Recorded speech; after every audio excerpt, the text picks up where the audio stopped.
오늘은 눈물을 흘리신 예수님, 또 눈물을 닦아주시는 예수님, 이런 제목으로 누가복음 19장 41절, 요한복음 11장 35절, 계시록 21장 4절 이 말씀을 가지고 함께 은혜를 나누고자 합니다. 일단 누가복음 19장 41절에는 이렇게 되어 있습니다. 가까이 오사 성을 보시고 우시며, 예수님께서 예루살렘 성을 보시고 우셨습니다. 그리고요, 요한복음 11장 35절, 예수께서 눈물을 흘리시더라.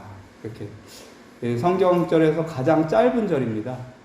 모든 성경에서 가장 짧은 절이 요한복음 11장 35절인데요. 예수님께서 눈물을 흘리시더라. 영어로는 딱 두 마디입니다. Jesus web인데요. 예수께서 눈물을 흘리시더라. 계시록 21장 4절입니다. 이것은 같이 읽어보시겠습니다. 시작. 모든 눈물을 그 눈에서 닦아주시니 다시는 사망이 없고 애통하는 것이나 곡하는 것이나 아픈 것이 다시 있지 아니하리니 처음 것들이 다 지나갔음이로라. 아멘. 아멘. 우리 주님께서 우셨던 장면들이 간접적으로도 여러 가지가 있겠지만 직접적으로 표현된 것이 바로 누가복음 19장 41절과 요한복음 11장 35절입니다. 이 땅에서 인간으로 오셔서 슬픔을 느끼시고 기쁨도 느끼셨지만 인간의 모든 감정들을 다 느끼셨어요. 다 느끼시고 그리고 그렇게 함께 우시고 기뻐하시고 그렇게 사시다가 정말 인간처럼 그렇게 사시다가 십자가에 돌아가셨습니다. 여기 한 아이가 있는데요. 폭격을 맞아 무너진 건물 틈에서 구조대원이 어린이를 안고 나옵니다. 하얀 건물 잔해가 온몸에 묻어 있습니다. 무서웠을 텐데 울지도 않고 무표정하게 앉아있는 5살 옴란 다크니 씨. 얼굴을 쓱 문지르고 나서야 놀라서 손바닥에 묻은 피를 서둘러 닦아냅니다. 이게 2016년도에 그 시리아 내전 지역에서 건물이 폭격을 맞았는데 거기에 이제 아이가 있었는데 울지도 않습니다. 5살짜리 아이가 그 폭격 소리에 그리고 사람들의 비명 소리에 사람들의 혼란 그런 속에서도 울지도 않고 그냥 무표정하게 있다가 자기 피 이렇게 보고 이렇게 하는 장면입니다. 여러분, 이 아이처럼 슬퍼도 울지 못하는 사람들이 있나요? 그런 사람들이 있나 봅니다. 감정을 표현하지 못하는 사람들이 있어서 그것을 소재로 쓴 책이 있는데요. 아몬드라는 책입니다. 뭐냐면은 우리 뇌에 있는 그 아몬드 같은 전두엽이 파괴가 돼서 감정을 표현하지 못한다라는 것인데요. 한 아이가 이 선윤재라는 아이가 이제 16살 소년인데 감정을 표현하지 못해요. 어릴 때부터 그렇게 했었는데 이제 자라면서 이제 16번째 생일에 비극적인 사고로 가족을 모두 다 잃고 홀로 남겨지게 됩니다. 그런데요, 그때 한 친구가 나타나는데 곤이라는 친구예요. 이 곤이가 엄마한테 버려졌어요. 그래서 이제 13년 동안 버려지다가 어머니 곁으로 왔는데 그동안에 쌓였던 모든 분노의 감정이 너무너무 많은 친구입니다. 근데 이 친구가 이 윤재라는 친구를 만나게 되면서 얘는 감정이 너무 막 이렇게 풍부해가지고 계속 뭐라고 하고 그런데 얘는 아무 감정을 못 느끼는 거예요. 그러면서 이제 물어봅니다. 이 친구가 그 감정이 많은 이 곤이라는 친구가 이 윤재라는 친구가 하루에도 수만 번씩 질문이 이어지던 어느 날 내 앞에 곤이가 나타났다. 야, 넌 진짜 로봇이냐? 의사들이 그렇게 타고났대. 타고나? 야, 그 말이 더 재수없다. 그렇게 얘기하는 거예요. 그러면서 야, 너네 할머니 죽었다며? 진짜냐? 응? 생각 안 나? 잠은 잘 안 와? 학교는 어떻게 다녀? 그냥 살게 돼. 야, 도무지 이해할 수 없다. 너란 놈은. 이런 대화를 합니다. 얘는 감정이 풍부해서 자꾸 얘기를 하고 공감을 하고 싶은데 얘는 아무런 감정이 없는 거예요. 그러니까는 이렇게 얘는 답답한데 얘는 아무런 느낌이 없는 것입니다. 그러면서 이제 기묘한 우정이 쌓여가면서 서로가 이제 조금씩 내면의 변화를 갖게 되는 그런 이야기입니다. 실제로 감정 표현 불능증이라고 해서 엘렉시 사이미어라고 하는 단어가 있습니다. 이 단어를 1970년대에 심리학자 피터 시프너스라는 사람과 존 느마이어라는 사람이 이렇게 발견하게 되고 이것을 이 단어로 만들게 되는데요. 이 단어 뜻이 이제 영혼을 설명하는 단어가 없다라고 하는 거예요. 영혼을 설명하는 단어. 그래서 화를 못 내고 눈물도 못 흘리고 기쁨도 못 느끼는데요. 우리가 사회생활을 하다 보면 이제 화를 이제 내고 싶은데 낼 수 없는 그런 상황들이 있잖아요. 그것을 얘기하는 것이 아니라 화가 나는데 신체적으로 그것을 느끼지 못한다는 것입니다. 그리고 그것이 표현되지 못한다는 것인데요. 그래서 이제 생일 선물 같은 것을 받으면 기분이 좋아야 되는데 그것을 이 신체가 감지하지 못한다라고 합니다. 그래서 영국의 정신과 의사 헨리 모리즈는 이런 말을 했는데요. 슬플 때 울 수 없으면 우리 몸의 다른 장기가 대신 운대요. 그러니까 우리 몸이 아프다는 거죠. 근데 성경에 보면 영적인 감정 불능증이 있습니다. 마태복음 11장 16절에서 17절에 보면 영적인 감정 표현 불능증이 나오는데 우리가 너희를 향하여 피리를 불어도 너희가 춤추지 않고 우리가 슬피 울어도 너희가 가슴을 치지 아니하였다. 이게 영적 감정 표현 불능증입니다. 여러분 이렇게 되면 사람이 어떻게 될까요?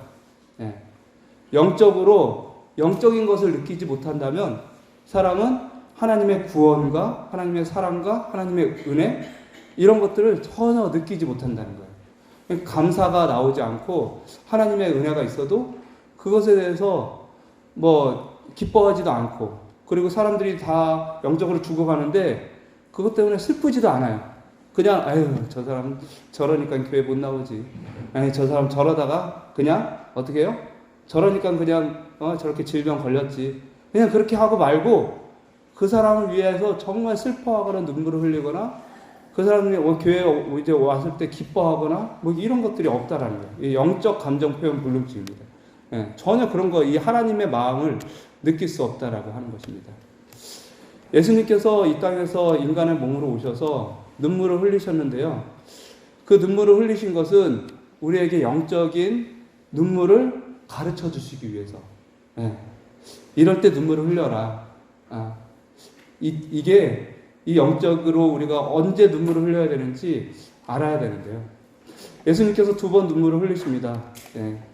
요한복음 11장 35절에 눈물을 흘리시고 그 다음에 누가복음 19장 41절에서 눈물을 흘리는데요. 왜 예수님께서 눈물을 흘리셨을까요? 무엇 때문에 눈물을 흘리셨을까요? 여기 보시면 처음에는 나사로의 무덤 앞에서 이제 눈물을 흘리십니다. 왜 나사로의 무덤 앞에서 눈물을 흘리셨을까요? 나사로가 병이 걸렸을 때 예수님께서 그것을 아셨습니다. 아셨음에도 불구하고 예수님께서는 빨리 나사로의 병을 고치러 가지 않고 일부러 늦게 가셨습니다. 늦게 가셨어요. 나사로가 결국 죽고 나서 장사를 다 지내고 나서 무덤에서 그 살이 썩어가고 있을 그쯤에 예수님께서 가셨어요. 그러면은 무덤 앞에서 예수님께서 눈물을 흘리실 때 이 나사로가 죽었기 때문에 나사로의 죽음에 대한 슬픔 때문에 눈물을 흘리셨을까요? 그럴 이유가 없으신 분입니다. 왜냐하면 이제 바로 나사로를 살리실 것이기 때문에 그것 때문에 눈물을 흘리시지는 않으셨습니다. 다른 유대인들은요, 그리고 다른 사람들은 예수님께서 눈물을 흘리시는데, 저 예수님이 나사로를 얼마나 사랑했으면 저렇게 눈물을 흘리냐, 이렇게 얘기했어요. 예. 사람들은 오해할 만하잖아요. 그렇잖아요. 아, 정말 친하게 지냈던 그 나사로가 죽었으니 이 예수님께서 울만하다. 그러나 예수님께서 진짜 이 울었던 이유가 이 시대성경에는 이렇게 기록되어 있는데요. 예수께서 우신 것은 다만 마리아와 마르다를 동정하는 인간적인 동정심 때문만이 아니었다. 예수의 눈물에는 하늘이 땅보다 높은 것처럼 인간적인 슬픔보다 더 높은 슬픔이 있었다. 그리스도께서는 나사로를 위하여 울지 않으셨다. 그 까닭은 그를 무덤에서 곧 불러 일으키실 것이기 때문이었다. 그는 지금 나사로를 위하여 슬피 울고 있는 자들 중에 여러 사람이 부활이요 생명이신 당신을 죽일 계획을 곧 세우게 될 것이기 때문에 우신 것이었다. 그러니까는 그 나사로의 무덤 앞에서 나사로 때문에 우는 사람들 중에 예수님을 죽이려는 사람들이 있을 것이고, 그 예수님은 사실 부활이고 생명이신데 그것을 모르고 예수님을 죽이려는 사람이 있다라고 하는 거예요. 예수님께서 우시는 이유는 하나님의 형상으로 지음받은 그 사람이 결국은 영원한 멸망에 처해지고 예수님을 거절하고 그것을 예수님은 영적으로 보시는 것이 너무너무 안타깝고 슬픈 것입니다. 사람이 죽는 일보다, 정말 사랑하는 사람을 잃어버리는 일보다 정말 영원한 생명을 놓치는 그 일을 사람들이 하는 것을 보고 이제 우셨다라고 하는 것입니다. 사실 그 사람들의 마음 속에 하나님의 형상이 점점 이루어져 버렸기 때문에 하나님께서는, 예수님께서는 그것이 가장 큰 슬픔이었습니다. 시대소망 534페이지에는 덧붙여서 이렇게 설명하고 있습니다. 예언적 안목으로 그리스도께서는 바리새인들과 사두개인들의 증오심을 보셨다. 그리스도께서는 그들이 당신을 죽이기 위하여 계획하고 있는 것을 아셨다.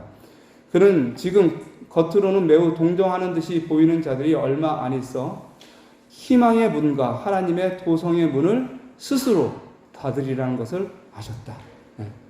그러니까 나사로보다 정말 그들의 마음속에 예수 그리스도를 미워하는 그런 마음들이 있는 사람들 때문에 우셨다라고 하는 것입니다. 그리고 두 번째 울음은 이제 예루살렘 성 앞에서 우셨습니다. 이때는 울만한 분위기가 아니었습니다. 나사로의 무덤은 많은 사람들이 함께 울었고요. 그 울만한 분위기였습니다. 근데 이때는 사람들이 예수님이 나귀를 타고 예루살렘의 성으로 이제 입성하면서 예수님이 이제 왕으로 등극하시겠구나. 그리고 이 아름다운 예루살렘 성에 정말 진정한 왕이 오시겠구나라고 이렇게 생각을 하고 있었기 때문에 사람들이 기쁨으로, 감격으로 가득 찼습니다. 이제 해방의 날이, 로마의 나라에서 이스라엘 백성들이 완전히 해방되겠구나. 곧 있으면, 우리가 이제 곧 있으면 자유를 얻겠구나. 라는 그런 마음으로 기쁨의 날이었었습니다. 그런데 이때 예수님께서 성을 보시면서 갑자기 우시는데요. 그냥 눈물을 이렇게 뚝뚝 떨어뜨리는 것이 아니라 여기서 우시며라는 이 말이 에클레라우센이라는 그런 말인데 슬퍼하고 비통하여 우는 것을 뜻합니다. 그래서 이 시대소망에는 예수님께서 마치 대풍에 바람에 나무가 막 흔들리듯이 그분의 몸을 들썩이면서 울었다라고 이렇게 표현하고 있는데요. 어떻게 울었냐면 엉엉 우셨어요.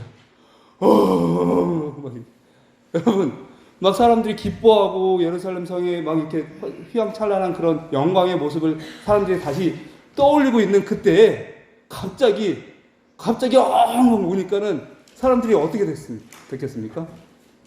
갑자기 분위기가 엄숙해졌어요.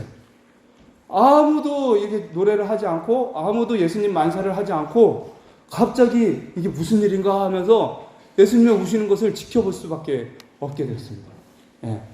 이런 분위기로 우셨어요. 이게 되게 자세하게 설명되어 있는데요. 그러나 이 갑작스러운 슬픔은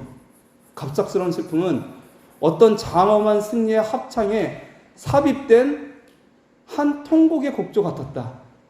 그러니까 막 웅장하게 막 막 이렇게 노래를 하다가 갑자기 되게 슬픈 음악이 갑자기 나오는 것처럼 모든 사람이 그분에게 경의를 표하고 있었던 그 기쁨의 장면에서 이스라엘의 왕은 조용한 기쁨의 눈물이 아니라 억누를 수 없는 고뇌의 눈물을 흘리시고 신음하고 계셨다. 군중들은 갑자기 침울해졌다. 그들의 만세 소리는 잠잠해졌다. 이해할 수 없는 슬픔에 동정하여 많은 사람이 눈물을 흘렸다. 왜 예수님께서 이렇게 예루살렘 성을 보고 그 기쁜 날에 눈물을 흘리셨을까요? 왜냐하면 그 성이 어떤 성이에요? 아브라함을 부르시고 모세를 통해서 애굽에서 이스라엘 나라를 건지시고 광야를 통해서 그들을 경건케 하시고 여호수아를 통해서 가나안 땅을 점령케 하시고 다윗을 통해서 모든 이방 민족의 모든 악습을 다 끊어버렸었던 하나님의 영광이 있었던 하나님의 율법이 있었던 그 예루살렘 성입니다. 근데 그 성이요 누구를 배반해요? 예수 그리스도를 배반하고 결국 하나님을 배반하고 결국은 그 성이 멸망하게 된다는 거죠. 로마 나라의 이 예루살렘 이 마지막 시대의 끝에 그 이스라엘 나라의 역사의 끝에 결국은 멸망하게 된다는 거예요. 한 사람도 아닌 한 민족이 하나님의 나라가 통째로 넘어가게 되는 그런 상황을 예수님께서 생각하시면서 우셨어요. 이 예루살렘은 예수님께 어떤 의미인가?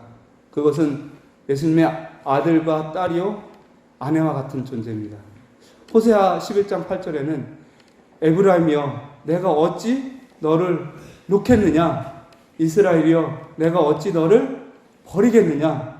내가 어찌 너를 아드마같이 놓겠느냐? 어찌 너를 스고인같이 두겠느냐? 내 마음이 내 속에서 돌이키어 나의 긍휼이 온전히 불붙듯 하도다.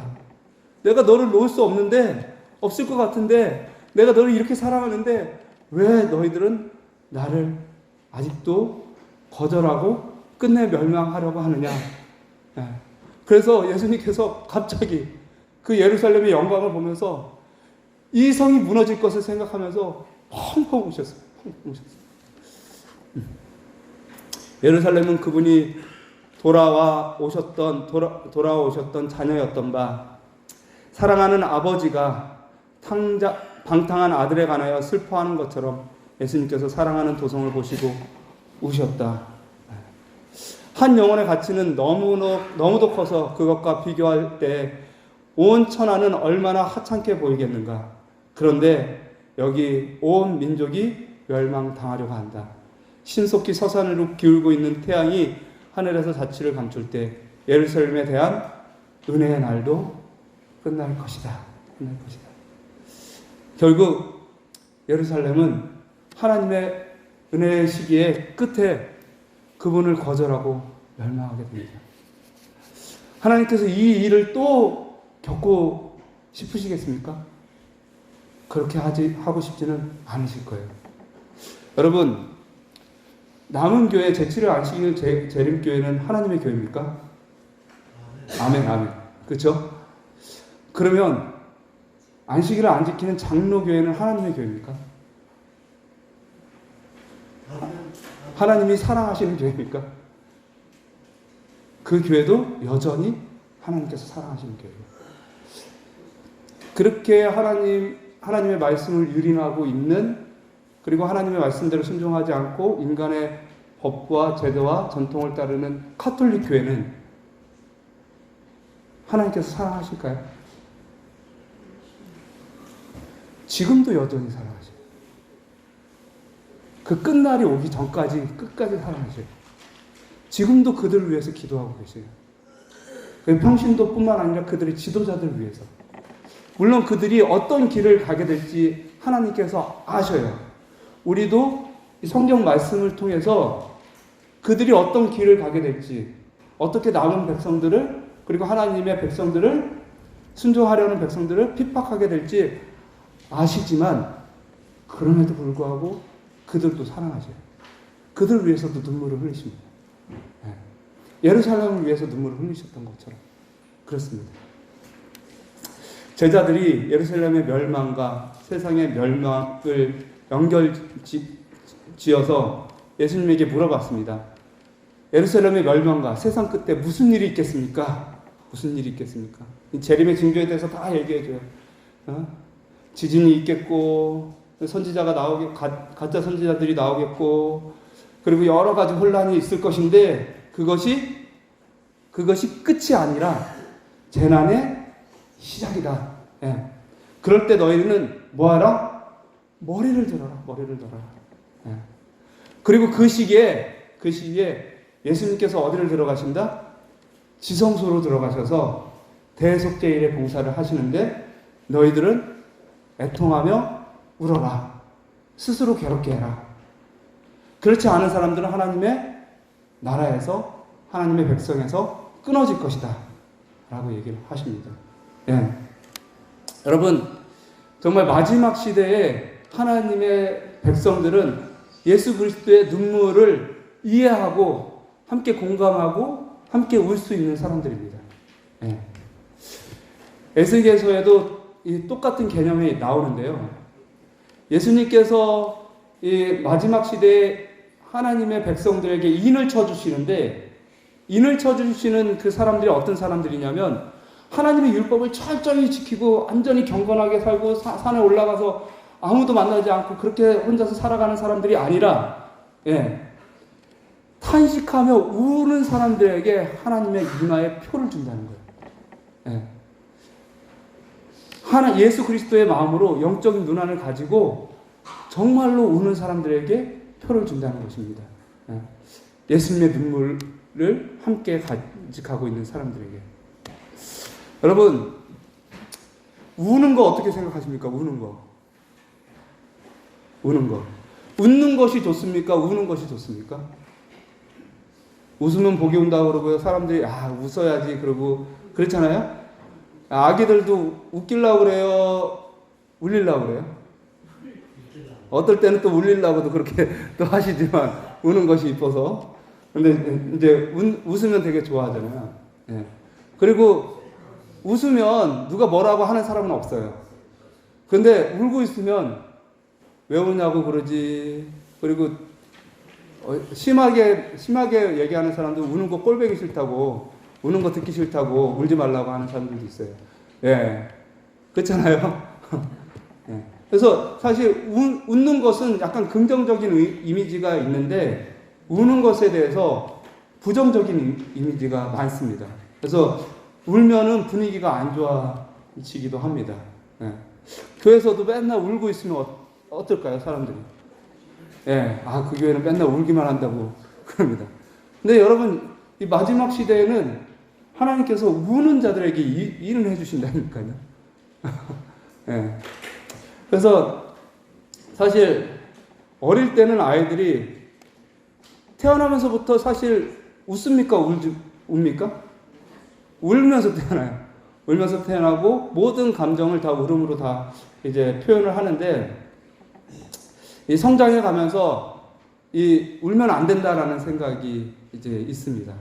그리고 그것을 제약을 받으면서 사람들이 감정을 잘 표현하지 못하고 마음의 병이 생기고 몸의 병이 생기게 됩니다. 네. 근데 미국의 보건과학센터에서는 이렇게 얘기합니다.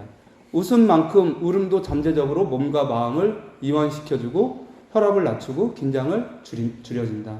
네. 그 웃음 치료가 있잖아요. 울음 치료도 있다라고 하는 거죠. 울음 치료. 네. 남자가 여자보다 평균 수명이 짧은 이유 중에 하나가 덜 울기 때문이다. 이제 이것도 미국에서 이제 알츠하이머 치료 연구센터에서 이야기하는 것인데요. 남자는 어릴 때부터 우는 것은 남자답지 못하다라는 가르침 때문에 잘 울지 않는다. 그러나 건강의 측면에서 엄청난 손해다. 울 수 있으면 울으라고 하는 것입니다. 우리가 울 때 스트레스 호르몬이 같이 이제 나쁜 화학물이, 심지어 여러분 중금속 아시죠? 중금속이 한번 우리 몸에 들어가면 어떻게 된다고 그래요? 해독이 안 된다고 그러잖아요. 근데 눈물을 흘릴 때 그 중금속이 같이 나온다고 그러더라고요. 예. 눈물이 얼마나 중요한 건지 모르겠습니다. 예. 실제로 이제 영국의 다이애나 비가 이제 비명을 해요. 갑자기 비명을 하고 이렇게 장례식을 하는데 온 국민이 울었대요. 되게 존경하는 이제 여왕이 죽었기 때문에 많은 사람들이 정말 슬퍼하면서 울었는데, 근데 되게 희한하게도 그 장례 기간 한 달 동안 너무 많은 사람들이 울었는데 그동안의 정신과나 상담소를 찾은 환자들이 반으로 감소했다는 거예요. 실제로. 그래서 이것을 그렇게 울어서 스트레스 호르몬이 낮아져서 이게 건강을 찾게 돼서 이게 다이아나 효과라고 이렇게 학자들은 이제 이야기하고 있습니다. 여러분, 우는 것이 이렇게 좋은 효과가 있는데요. 어떻게 우느냐가 되게 중요합니다. 언제 우느냐. 눈물에는 어떤 종류가 있냐면 세 가지가 있다고 합니다. 세 가지. 처음에 이제 지속적인 눈물이 있어요. 우리가 이제 감정이 있지 않아도 항상 눈이 촉촉하게 되는 것이 있습니다. 그것이 뭐냐면 자동적인 생물학적인 눈물입니다. 생물학적인 눈물. 우리가 여기를 매일매일 세척을 해줘요. 왜냐면 여기 먼지가 계속 끼고 박테리아나 이런 것들이 눈에 보이지 않지만 계속 들어가기 때문에 5에서 6번 사이에 매번 눈을 깜빡일 때마다 눈물이 조금씩 나와서 이 여기를 다 씻어낸다라고 합니다. 그래서 하루 평균 우리가 이 지속적인 눈물을 흘리는 것이 1에서 2리터가 된다고 해요. 많이 되죠? 그러니까 우리가 자꾸 이제 눈물이 사라지는 이유가 몸이 자꾸 수분이 빠져와서 그렇습니다. 물을 좀 많이 드시고, 그리고 짜게 드시거나 이런 거 하지 마시고 좀 이렇게 건강한 야채식을 좀 먹으면 확실히 이제 눈물도 이제 좋아질 것이다. 눈도 좋아질 것이다 하고요. 그다음에 이제 외부의 자극에 의한 눈물이 있는데요. 이것은 이제 특별할 때 최루탄이나 양파 깔 때 눈을 보호하기 위해서 반사적으로 이게 나오는 눈물이 있습니다. 이런 것이 있고요. 또 이제 감정의 눈물이 있습니다. 첫 번째, 두 번째 눈물에는 그냥 눈물만 흘리는데요. 이 감정의 눈물을 흘릴 때 사람이 스트레스 호르몬이나 에피네피린이나 카테콜라민이나 뭐 여러 가지 호르몬들이 같이 이제 나오면서 화학 물질이나 중금속을 이제 내보내는 효과가 있다라고 하고 있습니다. 그래서 여기 이렇게 영상을 잠깐 보여드리면, 사람들은 울음을 웃음과는 정반대의 현상이라고 생각한다. 그러나 울음도 잘 포장된 또 하나의 신의 선물이다. 눈물은 여러 가지 배설 행위 가운데 오랫동안 그 정확한 이유가 밝혀지지 않은 행위다. 그러나 전문가들은 감정적인 눈물이 정신적 충격을 없애준다는데 한결같이 동의하고 있다. 과연 눈물이 어떻게 그런 일을 할 수 있을까? 슬픈 영화를 보면서 흘린 감정이 섞인 눈물, 그리고 양파를 까면서 흘린 눈물, 둘 사이에는 과연 어떤 차이가 있을까? 영화에서 나온 눈물과 양파에서 나온 그 눈물에는 현격한 차이가 있었습니다. 영화를 본 후에 흘린 눈물에서 양파보다 훨씬 많은 양의 카테콜라민, 특히 스트레스 호르몬인 에피네프린과 노르에프네프린이 현격하게 많은 양을 보였습니다. 카테콜라민은 스트레스를 받았을 때 우리 몸을 긴장시키기 위해 분비되는 호르몬이다. 카테콜라민이 분비되면 혈관은 수축하고 이는 심혈관에 부담을 주게 된다. 이 스트레스 호르몬이 눈물과 함께 몸 밖으로 배출되는 것이다. 흥미롭게도 미국 안과협회 저널에서 발표한 눈물의 화학성분 분석 결과도 우리의 그것과 일치하고 있다. 그래서 우리가 1년에 한 번씩 그 대속제일기간 아니면은 연말에 이렇게 자기의 죄를 회개하면서 눈물을 흘리는 것은 되게 건강할 것 같습니다. 실제로 많은 사람들이 이렇게 눈물 치료 해가지고 모여가지고 그냥 슬픈 영화 보면서 아니면 그냥 막 우는 거예요. 우는 사람들이 있다라고 합니다. 그리고 또 일본에서는 뭐가 있냐면 이케메소라고 합니다. 이케메소라고 해서 직장인 여성인들에게 슬픈 영화를 보여주고 눈물을 흘리면 이제 잘생긴 남자가 와가지고 눈물을 닦아주는 거예요. 예. 그 웃으시죠? 근데 이 남자들이요, 치료사들입니다. 치료사들이고, 실제로 요게 이제 한 번 가는데 한 8만 원 정도. 8만 원 정도 이렇게 되는데요. 많은 여성들이 이제 옵니다. 실제로 오고요.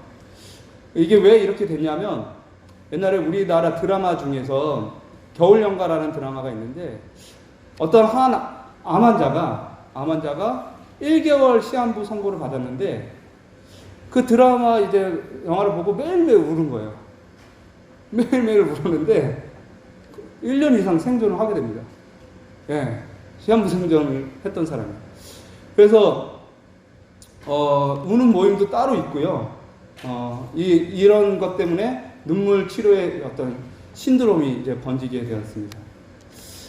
성경에도 이런 말이 있습니다. 애통하는 자는 복이 있나니 그들이 위로를 받을 것입니다.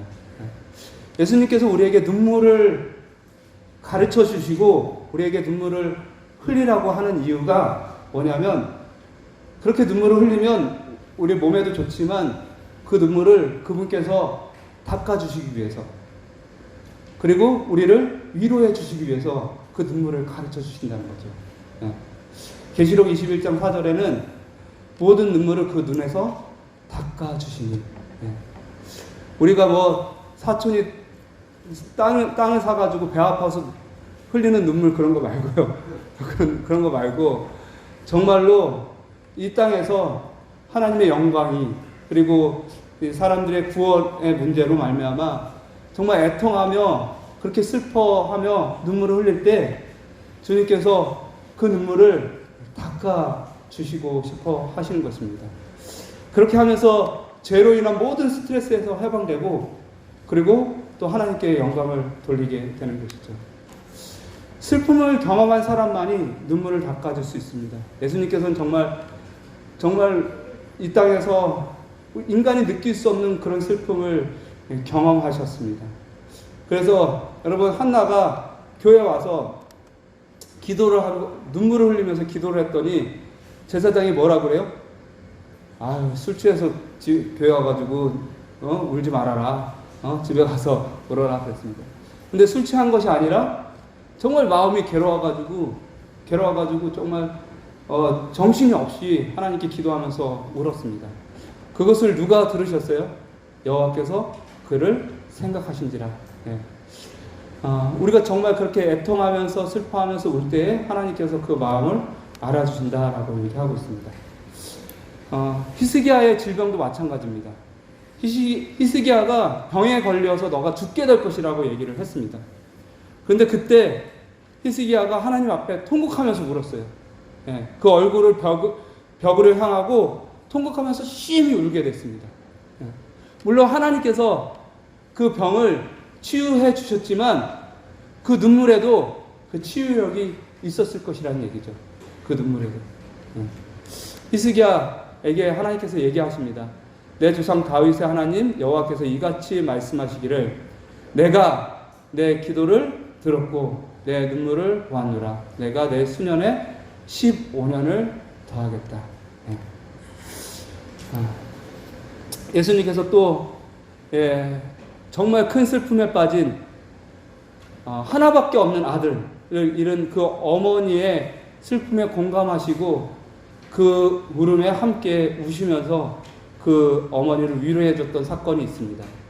나인이라는 성에서 한 여자가 독자, 하나밖에 없는 자식이 죽어서 장사 지내는 그런 장면이 나오는데요. 이 나인이라는 뜻이 뭐냐면 즐거움이라는 뜻입니다. 이 즐거움이라는 성, 즐거움이 가득한 그 성에 슬픔이 있게 되었습니다. 슬픔이 있게 되었습니다. 예수님께서 그 과부를 보시고 불쌍히 여기사 울지 말아라, 울지 말아라. 그러면서 그 아들을 살려주셨습니다. 여기서 불쌍히 여기서라는 그 말은 창자까지 뒤틀려가지고 너무너무 고통스럽다라는 그런 뜻입니다. 예수님께서 그 여인이 독자를 잃은 그 슬픔을 예수님께서 너무너무 공감하셔서 창자까지 뒤틀려 버릴 정도로 불쌍히 여기셨다라고 하는 것입니다. 예수님은 우리의 모든 슬픔과 고통을 아시고요. 우리가 왜 우는지 너무너무 잘 아십니다. 그리고 예수님처럼 울기를 바라시고 그런 울음에 하나님께서 함께 하시고 우리와 동행하시고 위로하여 주십니다. 시편 56편 8절 같이 읽어보시겠습니다. 시작. 나의 유리함을 주께서 계수하였으니 나의 눈물을 주의 병에 담으소서. 이것이 주의 책에 기록되지 아니하였느니라. 나의 눈물을 누구의 병이에요? 하나님의 병에 담아주신대요. 여러분, 성경에 얼마나 많은 사람들이 억울하게 죽고 눈물을 흘렸겠습니까?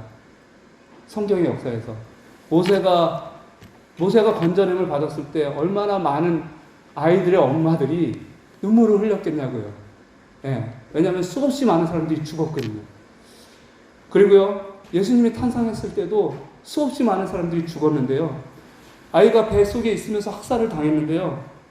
거기에서 통곡 소리가 났지만 위로할 자가 없었다라고 그렇게 나옵니다. 위로할 자가. 예. 그런데 그렇게 남몰래 흐르는 모든 눈물을 주님께서 주님의 병에다가 다 어떻게 하신다고요? 담으신다. 그 눈물 한 방울 한 방울마다 한 방울도 놓치지 않고 다 담아주시고 거기에 하나님의 위로가 함께 해주신다고 약속하고 있습니다. 성경을 읽지만 참된 의미를 깨닫지 못하는 사람들이 있다. 세계 도처에서 남녀들은 하늘을 동경하면서 바라보고 있다. 기도와 눈물과 탐구가 하늘로 올라가고 있다. 나는 그대의 슬픔을 견디었으며 그대의 투쟁을 경험하였으며 그대와 같은 유혹을 당하였다. 나는 그대의 눈물을 안다. 나도 역시 울었다. 인간의 귀로 참아 들을 수 없는 극한 슬픔을 나는 안다. 그대는 고독하고 버림을 받았다고 생각하지 말라. 그대의 고통이 세상에 있는 어떤 사람의 심금도 울리지 못할지라도 아무도 나의 눈물을 알아주지 않을지라도 나를 바라보고 살아라.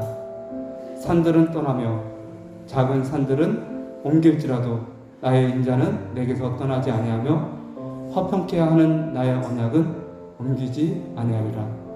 너를 긍휼히 여기는 여호와의 말이니라. 아멘. 주님께서 우리와 함께 하십니다. 주님께서 우리를 위로해 주시고 끝내 모든 우리의 슬픔과 눈물을 닦아주십니다. 오늘 그 위로와 함께 하셨으면 좋겠습니다. 그 위로가 여러분을 다시 한번 평안하게 이끌었으면 좋겠습니다. 감사합니다.